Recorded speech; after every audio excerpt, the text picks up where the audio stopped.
عزیز دوستو، میں نے سورہ فتح کی ایک آیت کا ابتدائی حصہ پڑھا ہے۔ نبی پاک صلی اللہ تعالیٰ علیہ وسلم عمرے کی حاضری کے لیے تشریف لے گئے تو مقام حدیبیہ پر کفار مکہ نے روک لیا اور کہا کہ آپ جنگ کے ارادے سے آئے ہیں تو ہم آپ کو مکہ میں داخل نہیں ہونے دیں گے۔ اللہ کے پیارے رسول صلی اللہ تعالیٰ علیہ وسلم نے جناب عثمان غنی رضی اللہ تعالیٰ عنہ کو اپنا سفیر مقرر کر کے مکہ شریف میں بھیجا اور حضور نے فرمایا عثمان انہیں جا کے بتاؤ کہ ہم جنگ کرنے نہیں آئے، ہم تو اللہ کے گھر کا طواف کرنے آئے۔ حضرت عثمان غنی وہاں تشریف لے گئے۔ کفار مکہ نے جناب عثمان غنی کو روک لیا اور سب سے پہلی بات تو یہ کی کہ آپ اگر طواف کرنا چاہیں تو کر لیں، صحیح کرنا چاہیں تو کر لیں، عمرہ مکمل کر لیں، لیکن ہم نبی پاک صلی اللہ علیہ وسلم کو نہیں کرنے دیں گے۔ تو حضرت عثمان غنی کہنے لگے تم کیا سمجھتے ہو میں مدینے والے رسول کے بغیر عمرہ کر لوں گا؟ میں اسی دن کروں گا جس دن میرے نبی پاک صلی اللہ علیہ وسلم کریں گے۔ یہاں بھی کچھ صحابہ نے کہا مقام حدیبیہ میں کہ عثمان کو اللہ نے موقع دے دیا ہے، وہ تو رج رج کے کعبے کی زیارت کریں گے اور وہ کھل کے طواف کریں گے، وہ صحیح کریں گے، وہ حجر اسود کے بوسے لیں گے۔ صحابہ یہ باتیں کر رہے تھے تو حضور غور سے دیکھ رہے تھے۔ جب بات ختم ہوئی تو فرمایا فکر نہ کرو میرا عثمان، میں فکر نہ کرو میرا عثمان میرے بغیر طواف نہیں کرے گا۔ ہاں مجھے کیا غرض تھی نماز سے، مجھے کیا خبر تھی سجود کی، یہ تو تیرے نقش پا کی تلاش تھی جو جھکا رہا میں نماز میں۔ اور اقبال کہنے لگے اذان تو ازل سے تیرے عشق کا ترانہ بنی، اور نماز تو اس کے نظارے کا ایک بہانہ بنی۔ وہاں سے خبر موصول ہو گئی کہ حضرت عثمان غنی کو شہید کر دیا گیا۔ اگرچہ نبی پاک صلی اللہ علیہ وسلم کے علم میں تھا کہ عثمان کو شہید نہیں کیا گیا، لیکن جب خبر آئی تو صحابہ میں جوش پیدا ہو گیا، ہم جہاد کریں گے، ہم ان سے لڑیں گے، بدلہ لیں گے۔ جو اچھا لیڈر ہوتا ہے وہ قوم کے جذبات ٹھنڈے نہیں کرتا بلکہ جذبات کو صحیح رستہ دکھاتا ہے۔ وہ جب صحابہ میں جوش پیدا ہوا نا کہ عثمان غنی کا بدلہ لینا ہے،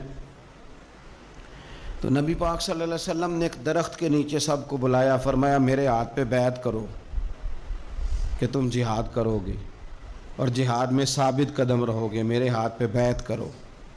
اب سب لوگ آئے کہ ہم جہاد کریں گے، ثابت قدم رہیں گے، عثمان کا بدلہ بھی لیں گے۔ وہ بیعت تھی کہ کیا نرالا رنگ تھا، اور حضور کو پتہ تھا، وہ بھلا کس دلیل سے پتہ تھا؟ جب سے اب صحابہ بیعت کر چکے نا، اب جو آدمی شہید ہو جائے اس کی تو بیعت نہیں نہ ہوتی، لیکن نبی کریم نے اپنا دست مبارک کھڑا کیا، فرمایا بھی یہ میرا ہاتھ ہے اور یہ میرے عثمان کا ہاتھ ہے، اور یوں ہاتھ پہ ہاتھ رکھ کے فرمایا لو میں عثمان غنی کی بھی بیعت کرتا ہوں، عثمان غنی کی بھی بیعت کرتا ہوں۔ اب وہ صحابہ کے اندر جذبہ، وہ شوق، وہ حضرت عثمان کے لیے پیار، وہ جہاد کے لیے تڑپ اللہ تعالیٰ نے بیان کیا۔ کیا انداز ہے! فرمایا لقد رضی اللہ عن المؤمنین اذ یبایعونک تحت الشجرہ، محبوب بے شک اللہ ان مومنوں سے راضی ہو گیا ہے جو درخت کے نیچے بیٹھ کر آپ کی بیعت کر رہے تھے۔ اللہ ان اہل ایمان سے راضی ہے۔ میرے نبی پاک علیہ السلام نے فرمایا جن جن نے وہاں بیٹھ کر میرے ہاتھ پہ بیعت کی تھی، اس آیت کے بعد اللہ نے وعدہ کر لیا ان میں سے کوئی بھی دوزخ میں نہیں جائے گا، سارے جنتی ہو گئے۔ رسول کریم صلی اللہ تعالیٰ علیہ وسلم کو رب کہہ رہے اپنی بیٹیوں سے کہہ دو، حضور کی 4 بیٹیاں، حضرت زینب حضور کی بڑی صاحبزادی ہیں، ان کی بڑی بیٹی حضرت امامہ بنت زینب صحیح بخاری میں موجود ہے۔ نبی پاک اپنی نواسی سے بڑا پیار کرتے تھے، حضور نکلنے لگتے نماز کے لیے تو بچی ضد کرتی نانا میں نے نہیں جانے دینا۔ بڑا سیانہ بندہ بھی ہو تو چھوٹے بچوں سے ڈرتا ہے، چھپ کے باہر نکلنا پڑتا ہے، بچے نہیں نکلنے دیتے، حالانکہ بندہ کسی سے نہیں ڈر رہا، سمجھدار ہے، پر وہ کہتا ہے اسے ذرا سائیڈ پہ کر، پیار ہوتا ہے نا جی، دل نہیں۔ حضرت زینب کہتی ہیں کہ میری بیٹی ضد کرنے لگی، حضور نماز کے لیے جا رہے تھے، نانا کے ساتھ جانا ہے۔ میں نے بچی کو زبردستی پکڑا، میں نے کہا بیٹھ جاؤ، حضور آپ جائیں۔ بچی رونے لگی تو حضور واپس آ گئے۔ تو کہتا ہے حضور کی ہمیں باقی نواسیاں نہیں ملتے، بخاری میں پڑھ ہیں باقی کے بھی۔ نبی پاک واپس آ گئے اور فرمایا نہ زینب رلا دے مجھے، میں ساتھ ہی لے جاتا ہوں۔ ابا جان آپ نماز پڑھیں گے، بچی سنبھالیں گے؟ فرمایا دونوں کام ہی کر لوں گا۔ حضور لے آئے جناب امامہ کو، اللہ اکبر کہہ کے نیت باندھی تو یہاں نواسی کو اٹھایا ہوا ہے، گویا نماز بھی ہو رہی ہے اور نواسی کی دل جوئی بھی ہو رہی ہے۔ امامہ بنت زینب کو حضور نے اٹھایا ہوا ہے۔ اللہ کے رسول رکوع میں گئے تو بچی کو کھڑا کر، شہزادی حضور کی زلفوں سے کھیلتی رہی، سجدے میں گئے تو زلفوں سے کھیلتی رہی، حضور پھر اٹھے تو بچی کو پھر اٹھا لیا۔ تو میرے رسول پاک کی 4 بیٹیاں، میں نے قصداً آج کچھ ایسی روایات آپ کے سامنے رکھنی ہے جس میں صرف حضرت عثمان غنی کی شان نہ ہو، جناب رقیہ کا بھی ذکر ہو۔ حضور نے حضرت رقیہ رسول پاک صلی اللہ علیہ وسلم کی دوسری صاحبزادی، سب سے بڑی جناب زینب ہے، دوسری رقیہ ہے، ان کا نکاح حضرت عثمان غنی کے ساتھ فرمایا۔ اور حضرت عبداللہ بن حزم فرمایا کرتے تھے سارے صحابہ ہی سونے تھے، پر صحابہ میں جو سب سے سونے تھے وہ حضرت عثمان غنی تھے۔ اونچا لمبا قد تھا، گھنی داڑھی تھی، حسن تھا، جمال تھا، اور شرمیلے تھے حضرت عثمان غنی، حیا والے تھے۔ حضرت اسامہ بن زید رضی اللہ تعالیٰ عنہ فرمانے لگے، یہ طبرانی کی حدیث ہے، حضرت اسامہ بن زید کہتے ہیں گھر میں نہ سالن پکا نبی پاک صلی اللہ علیہ وسلم، حضور نے سالن کھایا تو بڑا مزیدار لگا۔ یہ بھی دل کا انوکھا سودا ہے کہ جب کوئی چیز اچھی لگے تو پھر اپنے یاد آتے۔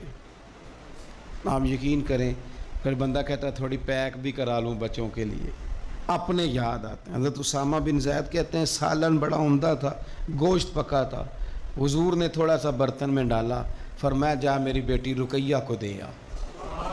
جناب اسامہ بن زید رضی اللہ تعالیٰ عنہ فرماتے ہیں ایک تو میں چھوٹا تھا، دوسرا بھی پردے کی آیتیں بھی نازل نہیں ہوئی تھیں، ایک دوسرے کے گھروں میں بلا روک ٹوک لوگ آیا جایا کرتے تھے۔ آپ فرماتے ہیں وہ سالن کا برتن لے کے جب میں پہنچا نا حضرت عثمان غنی کے گھر، دونوں میاں بیوی ایک چارپائی پہ بیٹھے تھے، فرماتے ہیں میں نے بھی دنیا دیکھی پر اتنا سونا جوڑا میں نے بھی کبھی نہیں دیکھا۔ میں نے کہا جی میں سالن دینے آیا تھا، کہتے ہیں میں نے پیش کیا، جب میں واپس گیا سارے رستے پروگرام بناتا گیا کہ عرض کروں گا یا رسول اللہ، یہ چاؤ ہوتا ہے نا، یہ چاؤ ہوتا ہے۔ گاؤں میں کسی کی بارات آتی ہے تو پرانی عورتیں جو ہوتی تھیں وہ دولہا دیکھ کے کہتی تھی اللہ نے بڑی سونی جوڑی ملا دی، کیا بات، یہ ایک چاؤ ہوتا ہے، شوق ہوتا ہے۔ حضرت سیدنا اسامہ بن زید فرماتے ہیں میں سارے رستے پروگرام بناتا گیا کہ عرض کروں گا حضور کمال ہے، کیا اللہ نے آپ کی شہزادی کو اور آپ کے داماد کو نوازا ہے، کمال ہے۔ کہتے ہیں میں پروگرام بناتے جا رہا تھا لیکن جیسے ہی میں پہنچا حضور کے حجرے میں قدم رکھا مجھے بتانا ہی نہیں پڑا، حضور مسکرا کے فرمانے لگے اسامہ میری بیٹی اور میرے داماد کو دیکھا؟ یا رسول اللہ دیکھا۔ فرمایا اتنے سونے لوگ پہلے بھی کبھی دیکھے؟ میں نے عرض کی حضور نہیں، میں نے پہلے، کیا بریلی کے امام کا انداز ہے، فرماتے ہیں تیری نسل پاک میں ہے بچہ بچہ نور کا، کیونکہ تو ہے عین نور تو تیرا سب گھرانہ ہی نور کا۔ صحابہ فرماتے ہیں حضور ہر آنے جانے والے سے پوچھتے میری رقیہ کا کیا حال ہے، میرے عثمان کا کیا حال ہے، لیکن خبر نہ کوئی ملتی، حضور پریشان رہتے۔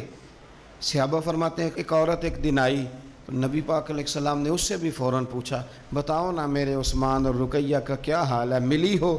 کہنے لگی یا رسول اللہ میں مل کے آئی ہوں، عثمان کو تو اللہ نے شان ہی بڑی دی ہے، وہ مٹی کو بھی ہاتھ لگاتا ہے تو رب اسے سونا بنا دیتا ہے، وہ تو کمال ہو گئی۔ اللہ کے حبیب وہ بڑے سکون میں ہیں، سکھی ہیں۔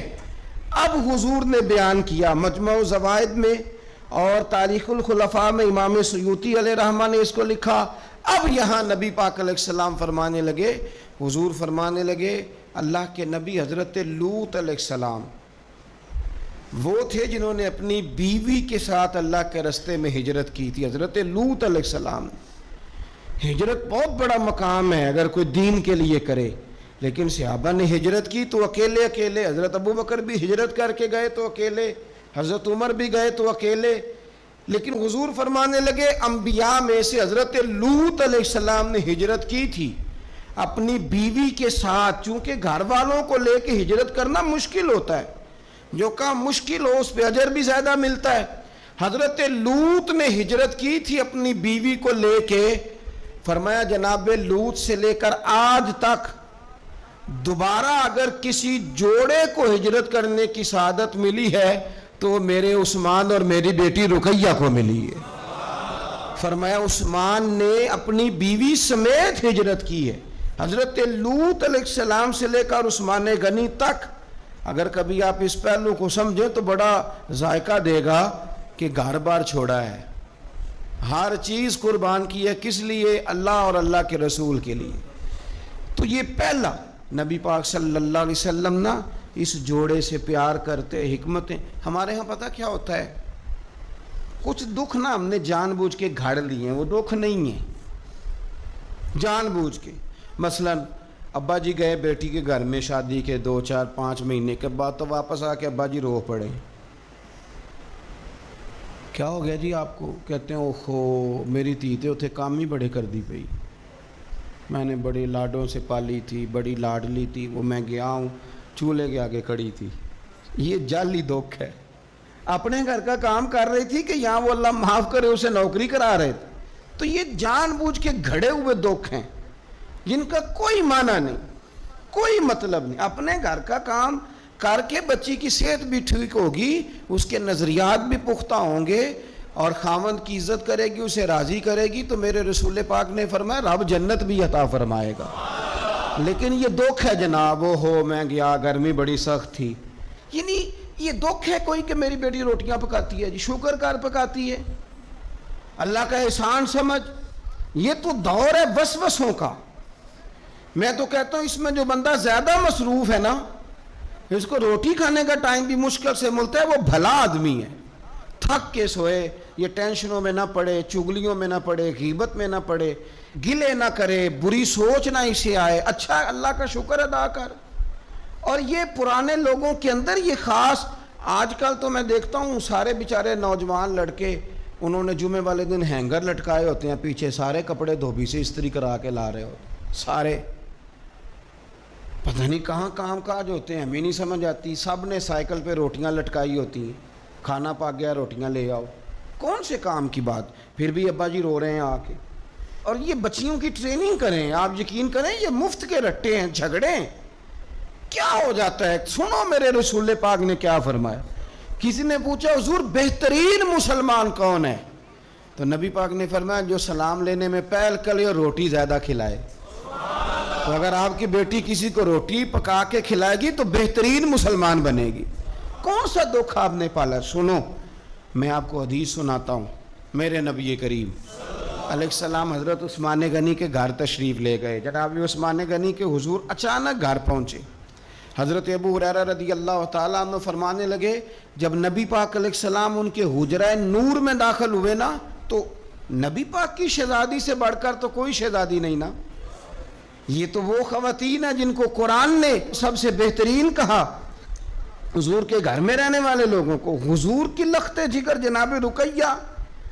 حضرت ابو ہریرہ کہتے ہیں حضور اچانک پہنچے حضرت عثمان غنی کے گھر, تو جناب عثمان غنی چارپائی پہ بیٹھے تھے, اور جناب رقیہ اپنے ہاتھوں سے ان کے بالوں میں پانی ڈال ڈال کے ان کے سر کو دھو رہی تھی.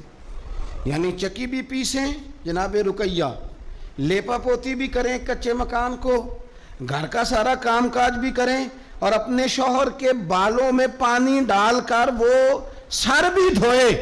حضور پہنچ گئے, جناب عثمان غنی کی نظر پڑی تو جھجک محسوس کی. حضرت رقیہ رضی اللہ تعالیٰ عنہ بھی ذرا ٹھہر گئیں. دیکھو میرے نبی پاک کی تربیت کا انداز. رسول کریم نے کیا فرمایا؟ نبی کریم فرمانے لگے رقیہ اپنے شوہر کی زیادہ خدمت کیا کر, رقیہ اپنے خامد کی زیادہ خدمت کر.